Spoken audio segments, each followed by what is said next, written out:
ભાવનગરના પાલીતાણામાં ધોધમાર વરસાદ ખાબક્યો। પાલીતાણાના શહેર અને ગ્રામ્ય વિસ્તારમાં વરસાદ વરસ્યો તો વહેલી સવારથી ધોધમાર વરસાદની એન્ટ્રી થઈ છે। ઘેટી, નાની માળ અને દુધાળા તથા કંજરડમાં વરસાદ ખાબક્યો। વાવણી લાયક વરસાદથી ખેડૂતોમાં ખુશી જોવા મળી રહી છે।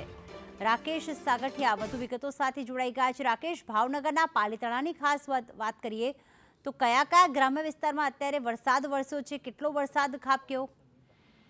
બિલકુલ જણાવી દઉં, પાલીતાણામાં વહેલી સવારથી ધોધમાર વરસાદ ચાલુ થયો છે। ત્યારે પાલીતાણા શહેર અને આજુબાજુના ગામડામાં વહેલી સવારથી ધોધમાર કડાકા ભડાકા સાથે 2 કલાકથી વરસાદ વરસી રહ્યો છે। ત્યારે ઘેટી, નાનીમાળ, દુધાળા, કંજડા સહિત ગામોમાં ભારે વરસાદ વરસી રહ્યો છે। ગ્રામ્ય વિસ્તારોમાં વાવણી લાયક વરસાદ થતા ખેડૂતોમાં પણ ખુશીનો માહોલ જોવા મળ્યો છે અને અસહ્ય ગરમી અને બફારાથી લોકોને અછંત રાહત જોવા મળી રહી છે।